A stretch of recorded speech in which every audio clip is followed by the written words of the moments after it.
দর্শক দরজায় করোনার চেয়ে ত্রয়োদশ জাতীয় সংসদ নির্বাচন শেষ মুহূর্তের প্রস্তুতিতে দেশের রাজনৈতিক দলগুলো করছে নানান সমীকরণ। যোগ বিয়োগের এই সমীকরণে সময়ের সঙ্গে সঙ্গে ভাঙছে গড়ছে বিভিন্ন নির্বাচনী জোট। 11 দলীয় নির্বাচনী ঐক্য তেমনই একটি। দর্শক, ফেস দ্য পিপুলের স্টুডিওতে স্বাগত জানাচ্ছি আমি সজল মিয়া। সাথে রয়েছেন আমার বাঁ পাশে জাতীয় গণতান্ত্রিক পার্টির মুখপাত্র রাশেদ প্রধান। রাশেদ প্রধান, আপনাকে স্বাগত জানাচ্ছি আমাদের স্টুডিওতে। ধন্যবাদ আপনাকে আজকে আমাকে আমন্ত্রণ জানানোর জন্য। রাশেদ প্রধান, সম্প্রতি 11 দলীয় নির্বাচনী জোটে ভাঙন দেখা দিয়েছে ইসলামী আন্দোলন বাংলাদেশের মধ্য দিয়ে। দলটিকে জোট থেকে বেরিয়ে যেতে দেখা যাচ্ছে। এর পেছনের কারণ কি হতে পারে, আপনি কি মনে করেন? ধন্যবাদ আপনাকে এবং আপনার মাধ্যমে যারা দেখছেন সবাইকে জানাই শুভেচ্ছা এবং সালাম। আসলে ভাঙন শব্দটা আমি ব্যবহার করতে চাই না। আমরা প্রথমে আপনি জানেন যে 7টি দল একত্রিত হয়ে আন্দোলন সংগ্রামে লিপ্ত হয়েছিলাম, পরবর্তীতে বিডিপি যোগদান করে এটা 8 দল হয় এবং নমিনেশন পেপার সাবমিটের ঠিক পূর্ব মুহূর্তে আরও 3টি দল এসে আমাদের সাথে যোগদান করে। একটি হচ্ছে এনসিপি, একটা হচ্ছে এলডিপি, আরেকটা হচ্ছে এবি পার্টি। তখন এই 8 দল 11 দলে রূপান্তর হয় এবং আসন সমঝোতার টেবিলে যখন আমরা 11 দলের শীর্ষ নেতৃবৃন্দ বসেছি, লিয়াজো কমিটির নেতৃবৃন্দ বসেছি, আমরা দফায় দফায় আলোচনা করেছি। 300 আসন বন্টন নিয়ে বিভিন্ন রকমের আলোচনা হয়েছে আমাদের মধ্যে। সর্বশেষ প্রক্রিয়ায় আপনি জানেন যে 2 দিন আগে আমরা প্রেস কনফারেন্সের মাধ্যমে 253টি আসন ঘোষণা করেছি এবং তখন পর্যন্ত আমিরে জামাত ডক্টর শফিকুর রহমান যেটা বলছিলেন সেটা হচ্ছে যে উনি আশা করেন যে ইসলামী আন্দোলন বাংলাদেশ আমাদের সাথে সংযুক্ত হবে। তো যে কোনো কারণেই হোক আসন সংখ্যার সমঝোতাটা ঠিকমতো শেষ হতে পারে নাই এবং কিছু কিছু বিষয় নিয়ে ইসলামী আন্দোলনের নেতৃবৃন্দ জামাতের নেতৃবৃন্দকে দোষারোপ করেছে। আমি দেখতে পেয়েছি জামাতের নেতৃবৃন্দ সেটা আবার পাল্টা জবাবও দিয়েছে। তো সার্বিক পরিবেশ পরিস্থিতি মিলিয়ে ইসলামী আন্দোলন বাংলাদেশ ওই 11 দলীয় আমাদের যে নির্বাচনী ঐক্য, যেটার নাম আমরা দিয়েছি ঐক্যবদ্ধ বাংলাদেশ, সেখানে শেষ মুহূর্তে অবস্থান করতে পারে নাই। আমি বলবো না যে তারা বেরিয়ে গেছে অথবা আমাদের বের করে দিয়েছে, ওই সর্বশেষ সমঝোতার টেবিলে আন্ডারস্ট্যান্ডিংটা প্রপারলি হয় নাই, এটাই মূল কারণ। 11 দলীয় নির্বাচনী ঐক্য এখন 10 দলীয় নাকি 11 দলীয়, কোনটা বলবেন না, আপনি? 11 দলীয় নির্বাচনী ঐক্য যেটার নামকরণ হচ্ছে ঐক্যবদ্ধ বাংলাদেশ, সেটা তো ইসলামী আন্দোলন সহই ছিল। আচ্ছা তো যেহেতু ইসলামী আন্দোলন এই মুহূর্তে আলাদা করে নির্বাচন করার ঘোষণা দিয়েছে, সেক্ষেত্রে আমরা বলতেই পারি এটা এই মুহূর্তে 10 দলীয় নির্বাচনী ঐক্য। আচ্ছা, আরেকটি বিষয় হচ্ছে সামাজিক মাধ্যম গণমাধ্যম জোট ভাঙনের কারণ হিসেবে আসনের সংখ্যা নিয়ে মতভেদের কথা উল্লেখ করা হয়েছে। যদিও সংবাদ সম্মেলনে ইসলামী আন্দোলনের মুখপাত্র গাজী আতাউর রহমান দলটির আমিরকে হেয় করার কথা বলছেন, অভিযোগ করছেন তিনি। অর্থাৎ দুই মাধ্যমে দুই ধরনের কথা শোনা যাচ্ছে। রাশেদ প্রধান, আপনার কাছে কি মনে হয়? না দেখুন, যখন একটা পরিবারের মধ্যে 4-5 জন সদস্য থাকে, পিতা মাতা ভাই বোন, তো সকলের সাথে সকলের কোনো একটা বিষয় নিয়ে একমত হয় না, একটা পরিবারের মধ্যেই সমস্যা দেখা দেয়। তো সেখানে প্রথমে 8 দল, পরবর্তীতে 11 দল। 11টা দল মানে 11টা সংগঠন, 11টা শীর্ষ নেতা। এই আলোচনার টেবিলের মধ্যে আসলে আমরা সবসময় চেষ্টা করেছি পারস্পরিক ভ্রাতৃত্ববোধ সম্মানবোধ রাখার জন্য, বজায় রাখার জন্য। তো অসম্মান বিষয়টা আমি আসলে ঠিক একমত হব না। আমরা সবসময় চেষ্টা করেছি একে অপরকে পর্যাপ্ত সম্মান প্রদান করার জন্য। আপনি খেয়াল করবেন ইসলামী আন্দোলনের প্রেস কনফারেন্সে কিন্তু আরও কিছু বিষয় গাজী আতাউর রহমান সাহেব উনি উল্লেখ করেছে জামাত সম্পর্কে। তো এটার পাল্টা জবাব জামাতের নেতারা যারা আছেন তারাও দিয়েছেন। আসলে কিছু কিছু বিষয়, যেমন আপনি আসনের কথা বলছেন, একই সাথে সাথে সম্মানের কথা বলছেন। আমি যেটা বলবো সেটা হচ্ছে সম্মানের কোনো অভাব কোনো জায়গাতে ছিল বলে আমার চোখে পড়ে নাই। তবে ওই সমঝোতার জায়গাটা যেটা বলছিলাম যে একটা পরিবারের মধ্যেও সমস্যা হয়, সেখানে 11টা দল, 11টা সংগঠন, 11টা সংগঠনের নেতা কর্মীর চাপ প্রেশার সব কিছু মিলিয়ে সমঝোতাটা চূড়ান্ত পর্যায়ে যেয়ে পৌঁছাতে পারেনি। আমি কোনো অবস্থাতেই বাংলাদেশ জামাত ইসলামী অথবা ইসলামী আন্দোলন বাংলাদেশ শীর্ষ নেতৃবৃন্দকে কাউকেই অসম্মান করতে চাই না, কারো প্রতি অভিযোগও দিতে চাই না। কারণ হচ্ছে এই আসন সমঝোতার টেবিলে আমার ব্যক্তিগতভাবে অনেকবার বসার সৌভাগ্য হয়েছে। তা আমি মনে করি পারস্পরিক ভ্রাতৃত্ববোধ এবং সম্মানের জায়গায় কোনো ঘাটতি নাই। তবে কিছু কিছু বিষয়ে মনের মিলটা হয় নাই। তবে মনের মিল হয় নাই দেখে ভবিষ্যতে একসাথে মিলিতভাবে কাজ করা যাবে না এটাও আমি বিশ্বাস করি না। আমি বিশ্বাস করি যে আগামীতে আমরা একসাথে আবারও পথ চলতে পারবো ইনশাআল্লাহ। আমরা যতটুকু জানতে পেরেছিলাম যে শেষ পর্যন্ত মামুনুল হক, মানে যিনি দায়িত্বে আছেন মামুনুল হক, তো তাকেও হচ্ছে আপনারা দায়িত্ব দিয়েছিলেন ইসলামী আন্দোলন বাংলাদেশের সাথে বৈঠক করার জন্য। তো তিনিও কি ব্যর্থ হয়েছেন নাকি বৈঠকই হয়নি, কি বলবেন আপনি, না কি না, জানেন? ব্যর্থতা শব্দটাতে আমি যাব না। দেখুন, মামুনুল হক যখন আমরা প্রেস কনফারেন্স যখন রাত 8টার সময় ঘোষণা করি, তার আগে সকালবেলা আমরা 10টা দল বসেছিলাম। তার আগের রাতে যদি ফিরে যাই, তখনও কিন্তু আমারও সৌভাগ্য হয়েছে পীর সাহেব চরমনায়ের সাথে কথা বলার। আমরা একসাথে অনেকগুলো দল আগের দিন রাতের বেলাও মামুনুল হকের অফিসে বসে বৈঠক করেছিলাম। সেখানেও আলোচনা হচ্ছিল, আলোচনার অগ্রগতি হচ্ছিল। সর্বশেষ আলোচনাটা করার জন্য মামুনুল হককে আমাদের 10টা দলের পক্ষ থেকে দায়িত্ব প্রদান করা হয়েছিল এবং উনি নিজেও খুব খুশি মনে দায়িত্বটা নিয়েছিল এবং চেষ্টা করেছে, আমি বলবো না ব্যর্থ, এই নির্বাচনকে কেন্দ্র করে আসন সমঝোতা এবং অন্যান্য বিষয় মিলে একসাথে থাকার বা একসাথে ভোটে অংশগ্রহণ করার জায়গাটা হয়তো একমত হয় নাই। কিন্তু আমি বিশ্বাস করি, যেটা বারবার বলছি, ভবিষ্যৎ বাংলাদেশ গড়ার ক্ষেত্রে আমি বিশ্বাস করি আমরা সকলে একত্রিত হয়ে কাজ করতে পারবো ইনশাআল্লাহ। আচ্ছা, আপনি বলছেন একত্রিত হয়ে কাজ করার কথা, অন্যদিকে ইসলামী আন্দোলন বাংলাদেশের যে আমির, তিনিও বলছেন যে অনবক্স পলিসিতে, তিনি অনবক্স পলিসি থেকে দূরে গেলেন, একাই তারা নির্বাচনের জন্য আসন প্রার্থী ঘোষণা করলেন। এই বিষয়ে আপনি কি মনে করছেন? না, দেখুন, ওয়ান বক্স পলিসি যেটা ছিল সেটা হচ্ছে একটা নির্বাচনী আসনে আমাদের যে দলগুলো আছে সেখান থেকে একজন প্রার্থী থাকবে, বাকি সবাই তাকে সমর্থন দিবে। এই নীতিটার কথা যদি বলেন, তাহলে এই ত্রয়োদশ জাতীয় নির্বাচনে ওয়ান বক্স পলিসির জায়গাটা এই মুহূর্তে 10 দল মিলে করছে।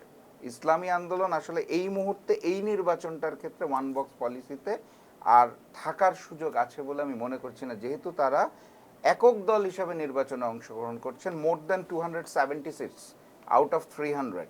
সো ওই জায়গাটার থেকে ওয়ান বক্স পলিসি টার্মটার কথা যদি বলেন, তাহলে ওটা ইসলামী আন্দোলনের ক্ষেত্রে এই মুহূর্তে প্রযোজ্য নয়। আমি ওটার কথা বলছি না, আমি বলছি ভবিষ্যৎ বাংলাদেশ গড়ার ক্ষেত্রে। ইসলামী আন্দোলন বাংলাদেশে আবারও জোটে ফিরবেন বলে আশা প্রকাশ করেছেন জামাত ইসলামী সহকারী secretary general advocate Ehsanul Mahmud Jubair. আপনার দৃষ্টিতে ফেরার আশঙ্কা আছে কিনা, কিংবা ফেরার সম্ভাবনা রয়েছে কিনা?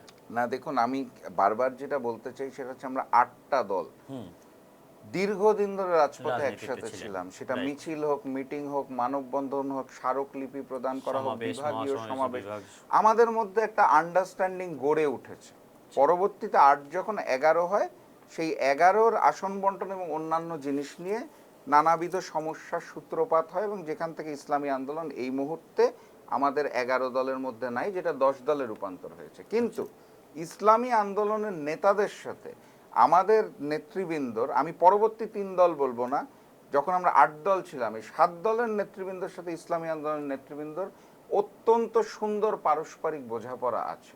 তো যেটা জুবায়ের ভাই বলেছেন জামাত নেতা যে ফিরে আসতে পারে, আমি এটাকে স্বাগত জানাই।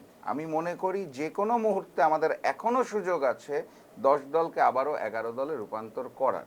এবং সাথে এটাও বলতে চাই, সেটা হচ্ছে কোনো কারণে যদি এটা আমরা সম্পন্ন করতে নাও পারি, তাও আমি বিশ্বাস করি যে ভোটের পরে আমিরে জামাত যেভাবে বলেছে, পীর সাহেব চরমনাই যেভাবে বলেছে যে আমরা একসাথে দেশ গড়তে চাই, দেশ গড়ার ক্ষেত্রেও একসাথে কাজ করার সুযোগের দরজাটা কিন্তু বন্ধ হয় নাই। তো অতএব ভোটের আগে হোক পরে হোক, আমরা একসাথেই ভবিষ্যৎ বাংলাদেশ গড়ে তুলবো, এটা আমি অন্তত বিশ্বাস করি। আপনারা 8 দলের একসাথে মাঠে ময়দানে আমরা লক্ষ্য করেছি, বিভাগীয় সমাবেশ, ঢাকার রাজধানীর যে মাটিতে আপনারা আন্দোলন করেছেন একসাথে। নির্বাচনের সময় আপনারা একসাথে হতে পারেন নাই। সংসদে আসনে গিয়ে সংসদ সদস্য যখন পূর্ণাঙ্গভাবে গঠন হবে, তখন কি একসাথে সম্ভব কাজ করা? না, দেখুন, যদি আপনি শুধুমাত্র সংসদকে বেস করে দেশ গড়ার কথা বলেন, তাহলে আমি একমত না। আমি যদি আমার কথা বলি, যখন আসন সমঝোতায় 300 আসন ঠিকঠাক মতো বন্টন করা যাচ্ছে না, তখন আমি রাশেদ প্রধান জাকপার পক্ষ থেকে ওই টেবিলে দাঁড়িয়ে সর্বপ্রথম বলেছিলাম, আমরা কেউ সন্তুষ্ট হতে পারছি না, আমি সন্তুষ্ট হতে চাই। আমি জাকপার পক্ষ থেকে বলছি, আমরা আমাদের জাকপার আসন ছেড়ে দিলাম, আমরা জাতীয় নির্বাচনে অংশগ্রহণ করব না, আপনাদের ঐক্যটা এক রাখুন, আমরা একসাথে দেশ গড়তে চাই, এটাই তো মূল টার্গেট। মূল টার্গেট কিন্তু একটা আসন না, 151টি আসন মিনিমাম। জি। তো এখন দেখেন, রাশেদ প্রধান জাতীয় নির্বাচনে অংশগ্রহণ করবে না, তার মানে রাশেদ প্রধান জাতীয় সংসদে যাবে না। এর অর্থ এই নয় যে রাশেদ প্রধান অথবা জাকপা 11 দলের সাথে অথবা 10 দলের সাথে দেশ গড়ার ক্ষেত্রে কাজ করতে পারবে না।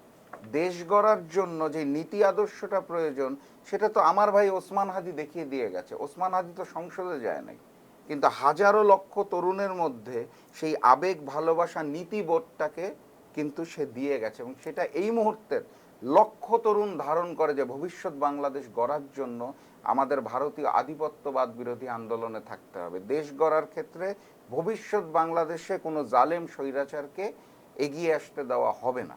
এইটা একটা নীতিবোধ।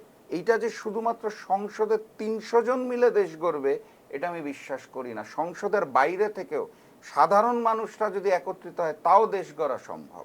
তো ওই জায়গাটার থেকেই বলছিলাম যে আমি বিশ্বাস করি আমাদের মধ্যে যে পারস্পরিক বোঝাপড়া, ইসলামী আন্দোলন যদি আলাদা নির্বাচনও করে সেক্ষেত্রেও জাতীয় নির্বাচন পরে দেশ গড়ার ক্ষেত্রে আমরা একসাথে কাজ করতে পারবো। এটা আমার বিশ্বাস এবং আশা, বাকিটা তো ভবিষ্যৎ বলে দিবে।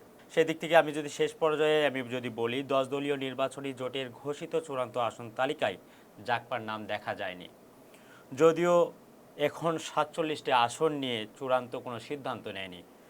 সেক্ষেত্রে জাকপা কি জোটের নির্বাচনে অংশগ্রহণ করবে, নাকি জোটে থাকলেও নির্বাচনের থেকে নিজেকে স্যাক্রিফাইস করবে? কি বলবেন আপনি এই বিষয়ে? না দেখুন, 47টি আসন মূলত খালি রাখা হয়েছিল ইসলামী আন্দোলন বাংলাদেশের জন্য। আমরা প্রেস কনফারেন্সে যখন বলেছিলাম, আচ্ছা, তো ইসলামী আন্দোলনের সাথে তো আলোচনার সুযোগ এখনো আছে বলে আমি বিশ্বাস করি। ইসলামী আন্দোলন যদি আসে আমি বলবো আলহামদুলিল্লাহ, যদি না আসে তাহলে এই 47টি আসনকে বন্টন করতে হবে। এখন দেখুন, নির্বাচনে অংশগ্রহণ করার ক্ষেত্রে যেটা হয় সেটা হচ্ছে মনোনয়নপত্র দাখিলের উপরেই তো আসন বরাদ্দ করা হবে। এখন আমাদের যে আসনগুলো জমা দেওয়া আছে সেটা ওই 47-এর মধ্যে নাই। জাকপার যে 3টি জমা দেওয়া আছে, যেই 3টিতে জাকপার নির্বাচন করার কথা ছিল, সেটা 253-র মধ্যে যেটা ঘোষণা হয়ে গেছে। তো আমি যেটা বলছিলাম সেটা হচ্ছে আসন বন্টনের ক্ষেত্রে যখনই দেখা গিয়েছে যে কোনো দল সন্তুষ্ট নয়, কোনো দলই আসলে সন্তুষ্ট হচ্ছিল না। যে 20টা পেয়েছে তার কথা হচ্ছে 22টা হলে ভালো হতো, যে 7টা পেয়েছে সে বলছিল 10টা হলে ভালো হতো।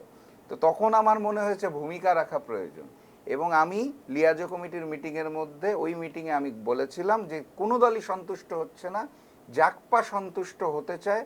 তো আমরা এবার নির্বাচনে বৃহত্তর ঐক্যের স্বার্থে আমাদের আসনগুলো ছেড়ে দিচ্ছি, আমরা নির্বাচনে অংশগ্রহণ করব না সরাসরি, কিন্তু নির্বাচনী প্রচারণায় থাকবো, জোটের পক্ষে থাকবো। আপনারা সন্তুষ্ট হন, ঐক্যটা বজায় রাখেন ভবিষ্যৎ বাংলাদেশ করার ক্ষেত্রে। তা আপনার প্রশ্নের উত্তর হচ্ছে 47টি আসন নতুন করে যদি বন্টন হয় সেক্ষেত্রে জাকপার নতুন করে ওই 47-এর মধ্যে আসন পাওয়ার কোনো সুযোগ নাই, কারণ জাকপার 3টি আসন ছিল 253-র মধ্যে। যেটা আমরা বলে দিয়েছি, আমরা স্যাক্রিফাইস করলাম দেশের জন্য, বৃহত্তর ঐক্যের জন্য।